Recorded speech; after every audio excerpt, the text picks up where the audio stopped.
إن الحمد لله نحمده ونستعينه ونستغفره ونعوذ بالله من شرور أنفسنا وسيئات أعمالنا من يهده الله فلا مضل له ومن يضلل فلا هادي له وأشهد أن لا إله إلا الله وحده لا شريك له وأشهد أن محمدا عبده ورسوله أما بعد فإن خير الحديث كتاب الله وخير الهدي هدي محمد صلى الله عليه وسلم شر الأمور محدثاتها وكل محدثة بدعة وكل بدعة ضلالة وكل ضلالة في النار أعوذ بالله من الشيطان الرجيم بسم الله الرحمن الرحيم مثل الذين ينفقون أموالهم في سبيل الله كمثل حبة أنبتت 7 سنابل في كل سنبلة 100 حبة والله يضاعف لمن يشاء والله واسع عليم قال النبي صلى الله عليه وسلم الصدقة برهان إلى آخر ما جاء عن النبي صلی اللہ علیہ وسلم۔ ضلعی جمعیت اہل حدیث کلیان کے زیر سرپرستی یہاں کی مقامی جمعیت کے زیر اہتمام آج کا جو یہ اجتماع منعقد ہوا ہے، اس کے موقر صدر محترم فضیلت شیخ حمید اللہ سلفی حافظہ اللہ، اسی طرح سے ضلعی جمعیت اہل حدیث کلیان کے امیر محترم ناظم محترم، اسی طرح سے ہمارے درمیان اس مجلس میں تشریف فرما جمعیت اہل حدیث ٹرسٹ بھیونڈی کے صدر محترم جناب عبدالحمید خان صاحب، آپ تمام دیگر قابل احترام بزرگوں، نوجوان ساتھیوں، مسجد کے امام و خطیب، اطراف کے جوانب کے کلیان کے حلقے، کلیان کی ضلعی جمعیت کے حلقے سے متعلق جو مساجد ہیں، دینی دعوتی ادارے ہیں، اس سے متعلق ہمارے فاضل علماء، فضلاء، دعات، مبلغین، آپ تمام قابل احترام بزرگوں، نوجوان ساتھیوں، قابل احترام ماں اور بہنوں، عزیز بچوں،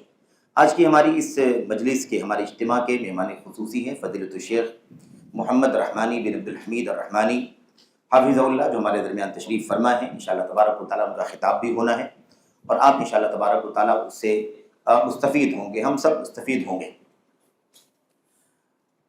آج کے اس اجتماع میں مختصر وقت میں جس موضوع پر تھوڑی گفتگو آپ کے سامنے کرنی ہے، وہ اس سے تعلق رکھتا ہے موضوع کہ اللہ تبارک و تعالیٰ کے دین میں، اس کی نشر و اشاعت میں، اللہ کی کتاب، اللہ کے نبی علیہ الصلوۃ والسلام کی سنت کو دنیا میں عام کرنے کے لیے، خواہ وہ تعلیم و تعلم کے راستے سے ہو، مدارس مساجد کے راستے سے ہو، یا دعوتی جو پلیٹ فارم ہے، تربیتی دعوتی، اس کا پہلو ہو، جس حیثیت سے بھی اللہ تبارک و تعالیٰ کے دین کی نشر و اشاعت دنیا میں ہوئی ہے، عہد رسالت سے لے کر کے خلافت راشدہ اور اس کے بعد کے ادوار سے گزرتے ہوئے اس وقت ہم اور آپ اپنے وطن عزیز ملک ہندوستان کے اندر یہاں موجود ہیں۔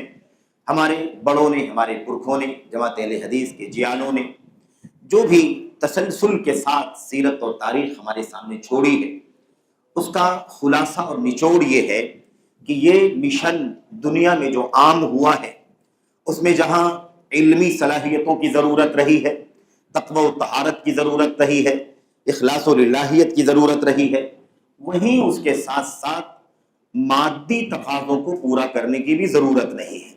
اور خصوصیت کے ساتھ جب دور اور زمانہ آگے کی طرف جا رہا ہے تو بہت سارے مسائل ایسے آتے ہیں کہ ہم کوئی بھی کام اگر کرنے کی کوشش کریں تو اس کے لیے مادہ درکار ہے، اس کے لیے دولت اور پیسے درکار ہے، اس کے لیے اخراجات درکار ہے، اس کے لیے بجٹ درکار ہے۔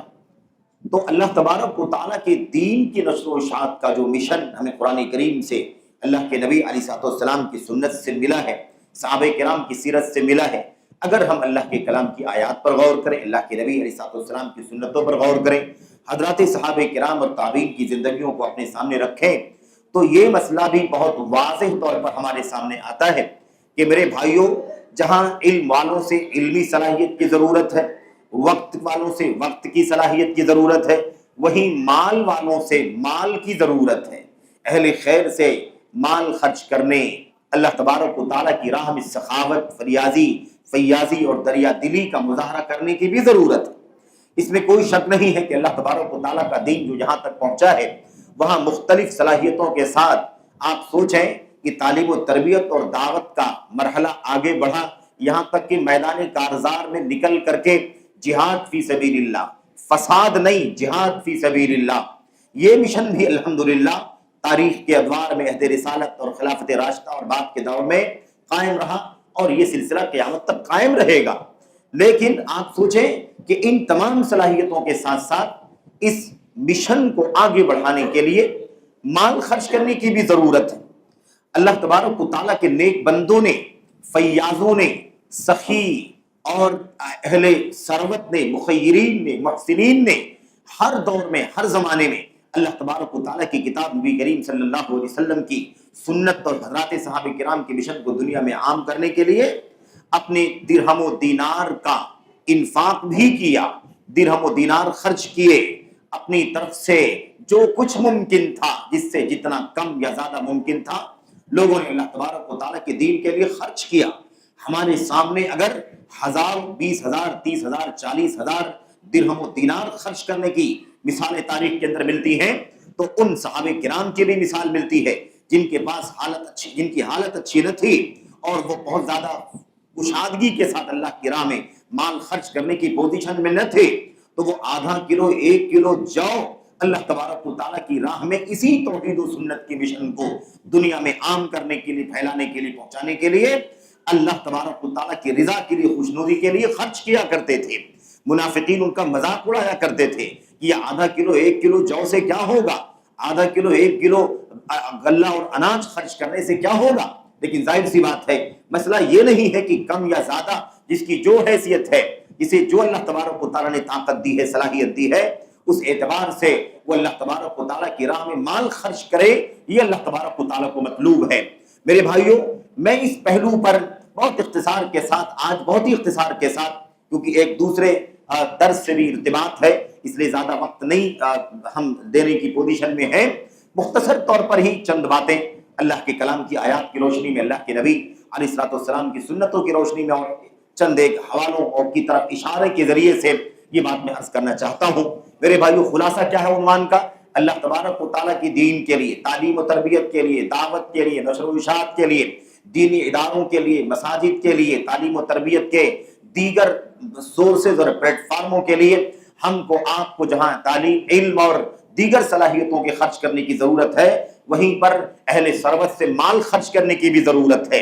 اللہ تبارک و تعالیٰ کی راہ میں مال خرچ کرنے کا جب ذکر آتا ہے تو عام طور پر ہم یہ سمجھتے ہیں کہ صرف اور صرف میدان کارزار سج جائے اور کفر و اسلام کی جنگ ہونے لگے تو ہم مال خرچ کریں، اسی کو فی سبیل اللہ سمجھا جاتا ہے۔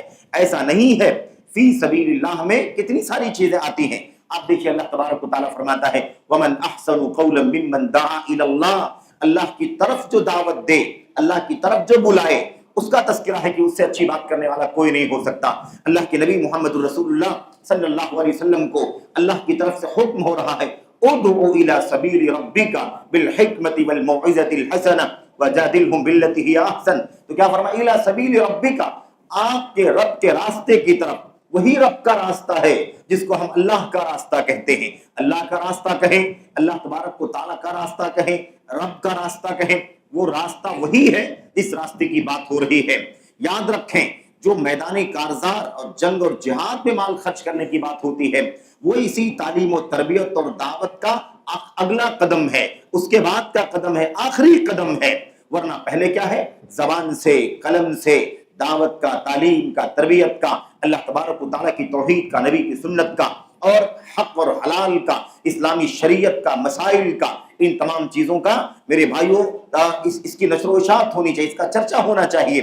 اور پھر اس کے بعد شرائط، ضوابط، اصولوں کی روشنی میں اور ولی امر کی موجودگی میں یا اس کے نائب کی موجودگی میں حالات اور ظروف کے تقاضے ہوں اور ولی امر کا حکم ہو، تب جا کر کے جہاد کی باری آتی ہے۔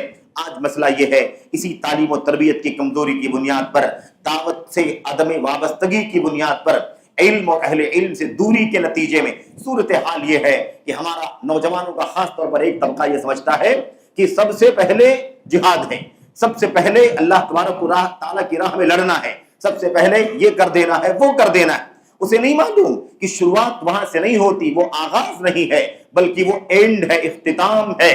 اللہ کے نبی محمد الرسول اللہ صلی اللہ علیہ وسلم 13 سال تک مکے میں رہے.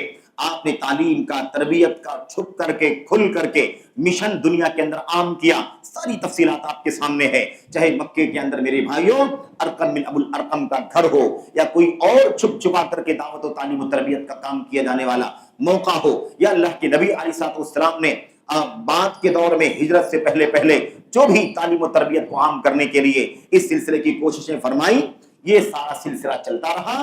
اور لاکھ ستائے جانے کے باوجود، ظلم و ستم کے پہاڑ توڑے جانے کے باوجود، حضرات صحابہ کرام کے نبی کریم صلی اللہ علیہ وسلم کی خدمت میں آ کر کے شکایت کرنے کے باوجود، الا تدعو اللہ لنا الا تستنصر اللہ لنا، اے نبی صلی اللہ علیہ وسلم حالات نازک ہیں، ہمیں مارا ستایا جا رہا ہے، ہمیں گلیوں میں گھسیٹا جا رہا ہے، ہمیں زد و کوب کیا جا رہا ہے، کیا آپ اللہ تبارک و تعالیٰ سے ہمارے لیے مدد کی دعا نہیں کریں گے؟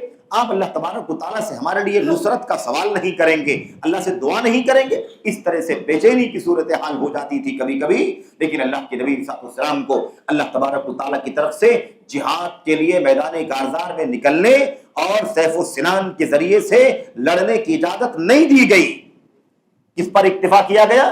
تعلیم پر، تربیت پر، دعوت پر، نصیحت پر، ذکر پر، تذکرہ پر، ذکرہ پر، اسی پر اکتفا کیا گیا. یہ سلسلہ جاری رکھو. وہ وقت آئے گا، اللہ تبارک و تعالیٰ خوب جانتا ہے کہ کب اس کا وقت آئے گا. اور جب بہرحال مدینہ طیبہ کے اندر ہجرت کر کے مکہ سے مسلمان مدینہ پہنچ گئے اور وہاں مسلمانوں کا ایک نظام قائم ہو گیا، اور اس کے 1 سال کے بعد ہی اللہ تبارک و تعالیٰ کی طرف سے حکم نازل ہوا، اذن للذین یقاتلون بانہم ظلموا وان اللہ علی نصرہم لقدیر. اجازت دی جا رہی ہے اور مسلمانوں کو لڑنے کی جن پر ظلم کیا جا رہا ہے.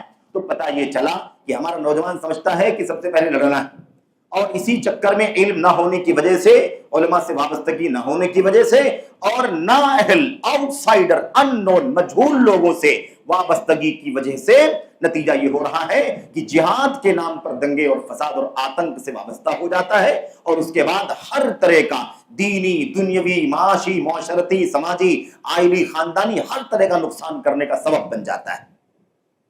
تو بتانا میں یہ چاہتا ہوں کہ آج جو موضوع ہے وہ اصل میں کیا ہے میرے بھائیو؟ وہ موضوع یہ ہے کہ دین اور تعلیم و تربیت اور دعوت کے لیے تمام صلاحیتوں کے ساتھ ساتھ مال کی صلاحیت کی بھی ضرورت ہے. جو اللہ تبارک و تعالیٰ کی طرف سے کشادگی والے، ان کی ذمہ داری ہے کہ وہ اپنی صلاحیت خرچ کریں، پیسے لگائیں، درہم و دینار، روپے پیسے خرچ کریں، وقف کریں، اوقاف کریں، اور ہر طرح کی اس پہلو پر جتنے راستے ہو سکتے ہیں ان تمام راستوں پر اپنی قربانیاں دینے کے لیے آگے آئیں. بہرحال ہم نے آپ کے سامنے ایک آیت کریمہ پڑھی ہے اور ایک حدیث پڑھی ہے. ظاہر ہے کہ دنیا بھر کی آیتیں ہیں، حدیثیں ہیں بے شمار. اللہ تبارک و تعالیٰ فرماتا ہے مثل الذین ينفقون اموالهم فی سبیل اللہ کمثل حبۃ انبتت سبع سنابل. اللہ کی راہ میں مال خرچ کرنے والوں کی فضیلت بیان کی جا رہی ہے. ان کی مثال جو اپنا مال، جو ينفقون اموالهم فی سبیل اللہ، اللہ کی راہ میں اپنا مال خرچ کرتے ہیں، ان کی مثال کیسی ہے؟ کمثل حبۃ انبتت سبع سنابل. ایک دانہ زمین میں ڈال دیا جائے اور اس کے نتیجے میں 7 بالیاں اگ جائیں اور ہر بالی میں 100 دانے ہوں. ایک دانے سے کتنا ہو جائے؟ 7 بالی نکل جائے اور ہر بالی میں 100 دانے ہوں. گویا کہ ایک دانہ برابر کتنے کے ہو جائے؟ 700 کے برابر ہو جائے. واللہ یضاعف لمن یشاء، اور اللہ تبارک و تعالیٰ جس کے لیے چاہتا ہے اور کئی گنا بڑھا دیتا ہے. واللہ واسع علیم، اللہ تعالیٰ بڑی کشادگی والا ہے اور خوب علم والا ہے. پتہ چلا اللہ کی راہ میں مال خرچ کرنا. ہم نے سرسری طور پر اشارہ کر دیا میرے بھائیوں کہ فی سبیل اللہ کا مطلب صرف میدان جہاد نہیں ہے، صرف میدان کارزار نہیں ہے، قتال اور جہاد کا میدان ہی نہیں ہے. یہ تعلیم اللہ کا راستہ ہے، یہ دعوت اللہ کا راستہ ہے، یہ توحید کی نشر و اشاعت اللہ کا راستہ ہے، یہ سنت کی نشر و اشاعت اللہ کا راستہ ہے. امت کو شرک سے آگاہ کرنا، کفر و نفاق سے آگاہ کرنا، یہ اللہ کا راستہ ہے. امت کو بدعات سے، انحرافات سے آگاہ کرنا اللہ کا راستہ ہے. امت کو حلال کی تعلیم دینا، حرام سے روکنا اللہ کا راستہ ہے. یہ اللہ کا راستہ ہے. فی سبیل اللہ، اللہ کا راستہ. میرے بھائیو، اللہ کے راستے کی طرف دعوت دیجئے. اللہ کیا فرماتا اپنے نبی سے؟ آپ اللہ کے بندوں کو اللہ کے راستے کی طرف بلائیے. بلانے کی بات بھی ہو رہی ہے. اللہ کے راستے میں لڑنے کا حکم بلانے کے بعد کے مرحلے میں آتا ہے. میرے بھائیوں، اب یہ آیت کریمہ ہے اللہ کے راستے مال خرچ کرنے کی فضیلت. ایک دانہ بمقابل 700 دانہ.